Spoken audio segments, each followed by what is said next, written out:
There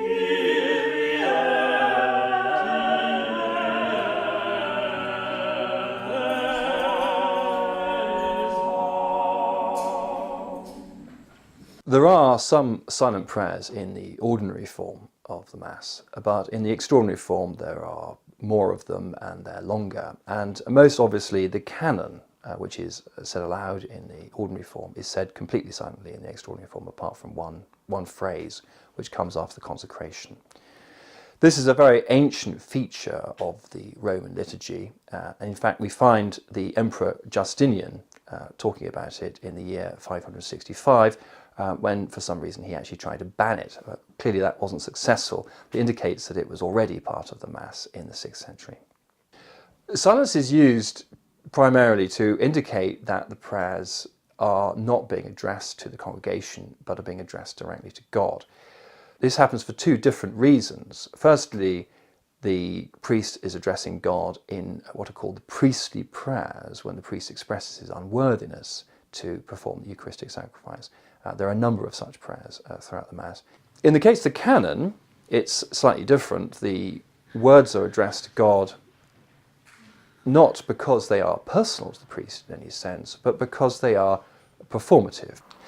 It's because these words make an objective difference to the bread and wine on the altar, transforming them into the body and blood of Christ, that they're said silently to emphasize this role that they have. They aren't communications to us in the congregation, they are an effective ritual. A ritual actually makes a difference in the objective realm.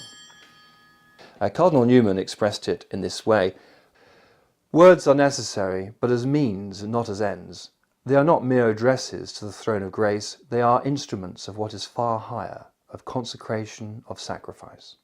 The effect on the congregation of the silent canon is immediately it picks it out from all the other prayers in the Mass as being something very special. The congregation can see what's happening, but they can't hear. They can't hear the words. You can see that this is something which is somewhat different from the rest of the Mass, and it's special. The silence descends on the entire church, and it focuses our attention on the actions. So it enables us to participate in a very special way, in a contemplative way.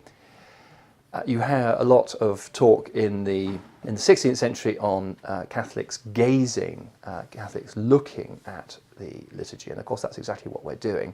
And it enables a particularly intense form of participation. And this is something which has been noted by, among many people, Pope Benedict XVI, before he was elected Pope. In his book, The Spirit of the Liturgy, he wrote the following: anyone who has experienced a church united in the silent praying of the canon will know what a really filled silence is.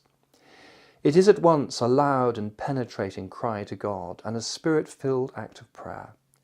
Here everyone does pray the canon together, albeit in a bond with a special task for the priestly ministry. Here everyone is united, laid hold of by Christ, and led by the Holy Spirit into that common prayer to the Father, which is the true sacrifice, the love that reconciles and unites God and the world.